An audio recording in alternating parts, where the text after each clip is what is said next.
தரம் 8 மாணவர்களே, தரம் 8 மாணவர்கள் உங்களுக்கான அடுத்த பகுதி, அதாவது 4வது படிமுறை திசை கொண்ட எண்கள். அப்ப திசை கொண்ட எண்கள் சொல்லும் பொழுது உங்களுக்கு தெரிஞ்சிருக்கணும், திசை கொண்ட எண்கள்ல 2 வகை பார்ப்போம். ஒன்று நேர்கோட்டை பயன்படுத்தி அந்த திசை கொண்ட எண்கள்ல கூட்டல் கழித்தல்களை பார்க்கலாம். அப்படிப்பட்ட ஒரு வினாவை நான் பார்ப்போம். சய 2 சக சய 3 இதை நாங்கள் எண்கோட்டை நாங்கள் குறித்தோம் சொன்னால், எண்கோட்டின் மூலமாக பெருமானம் காண்பதாக இருந்தால் 1 0 சய 1 சய 2 சய 3 சய 4 சய 5. சரி, இந்த எண்கோட்டின் மூலமாக காணும் பொழுது இதுல விட என்னன்னு பார்க்கணும்னா சய 2 முதலாவதாக மார்க் பண்ண வேண்டியது சய 2, அதாவது பூஜ்ஜியத்திலிருந்து சய 2 இது முதலாவது மார்க் பண்றோம். அதோட கூட்டணும், திருப்பி சயம் கூட்டுற நேரம் கூட்டணும், அதில் சயம் சயம்ன்றது இடது பக்கம் வரும், திருப்பி 3 பெருமானங்கள் இடது பக்கம் வரும். இப்ப இதுக்கு விடைய காண்பதாக இருந்தால் பூஜ்ஜியத்திலிருந்து நாம எங்க வந்திருக்கிறோம் என்ற இடத்தை பார்க்கறதான் நாங்க சொல்றோம், அதுல விடையாக வரும்.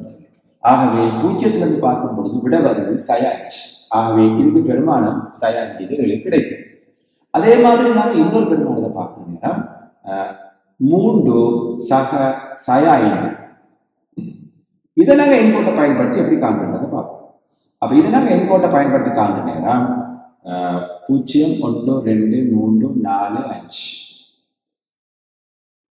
சய 1 சய 2 சய 3. இதுல நாங்க பார்க்கணும், முதலாவது நாங்க பார்க்கணும் 3 சொல்ற நேரம் இங்க இருந்து 3 நாங்க மார்க் பண்றோம். அதுக்கு பிறகு சய 5 சய 5 சொன்னா நாங்க எங்க போய் நினைக்கிறோமோ அந்த இடத்துல இருந்து இடது பக்கம் 5 தானங்கள் வரும். அப்ப 5 தானங்கள் வரும் பொழுது 1 2 3 4 5 ஆகவே இந்த இடத்துக்கு வரும். இந்த இடத்துக்கு வந்தோம்னு சொன்னால் இப்ப இதுல இருந்து நாங்க அவதானிக்கும் பொழுது அதுதான் விடையாக வரும். இப்ப நாங்க வந்து நிக்கிற இடம் வந்து சய 2, ஆகவே சய 2 தான் இதுல விடையாக வரும். ஆகவே எண்கோட்டை பயன்படுத்தி நாங்கள் கூட்டல் கழித்தல்கள் நாங்க செய்திருக்கின்றோம். இது நாங்க கழித்தலாக இருந்தாலும் கூட, இது கழித்தல் கணக்காக இருந்தாலும் கூட நாங்க ஒன்றை ஞாபகம் கொள்ளணும், சய அதுல கழித்தலாக இருந்தால் இடது பக்கம் வரணும், கூட்டலாக இருந்தால் வலது பக்கம் போகணும்.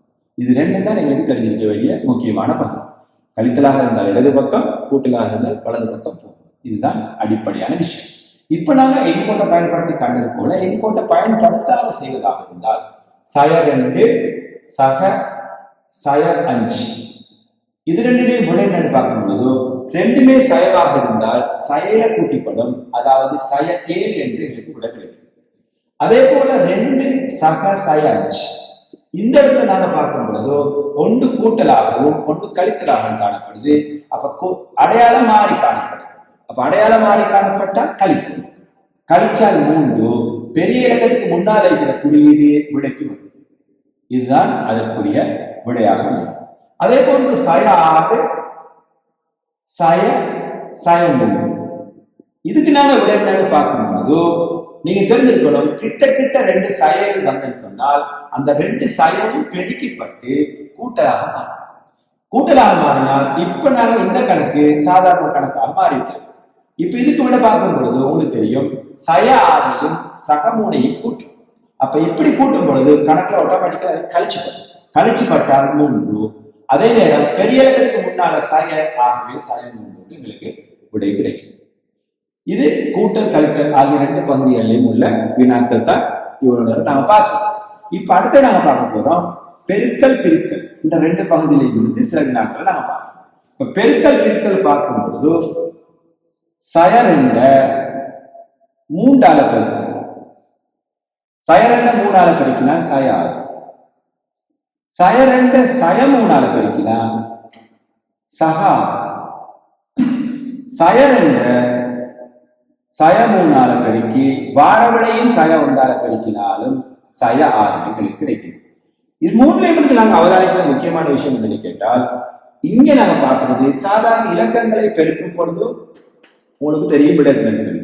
3 2 பெருக்கிறேன்னு சொன்னா 6 தெரியும். அதே மாதிரி 2 3 1 பெருக்கினாலும் 6 தெரியும்.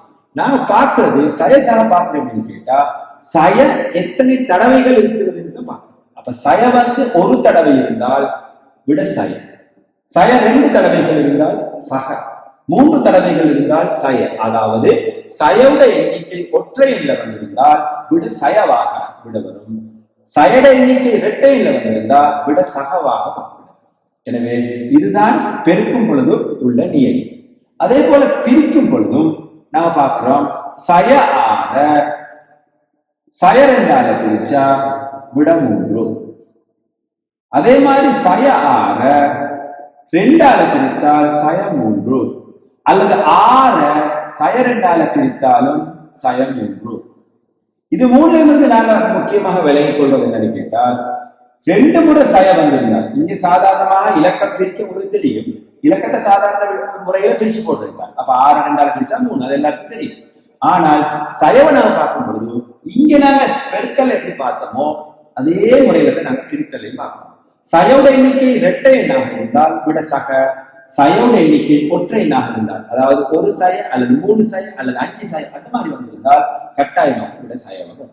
ஆகவே இந்த திசை கொண்ட எண்கிற பகுதியில நாங்க படித்த முக்கியமான சில பகுதிகள் மட்டும்தான், அதாவது எண்கோட்டை பயன்படுத்தி கூட்டல் கழித்தல் வேலைகளை செய்வது, அது அல்ல எண்கோடு அல்லாத சில கணக்குகள். நாங்க ஏற்கனவே படித்த கூட்டல் கணக்குகள் அல்லது கழித்தல் கணக்குகள் அல்லது பெருக்கல் அல்லது கிழித்தல், இந்த 4 விதத்திலையும் சயட செயற்பாடு எவ்வாறு அமைந்திருக்கின்றது என்பது சம்பந்தமாகத்தான் நாங்கள் இந்த இடத்துல சுருக்கமாக பார்க்கிறோம். எனவே இந்த சுருக்கமாக சொல்லப்பட்ட விடயங்களை நீங்கள் மனசுக்கு எடுத்து எதிர்வருகின்ற பரீட்சைகளை சிறந்த முறையில நீங்க பரீட்சையை செய்வதற்கு இது உங்களுக்கு துணையாக இருக்கும் அல்லது உதவியாக இருக்கும் என்று எதிர்பார்க்கின்றேன்.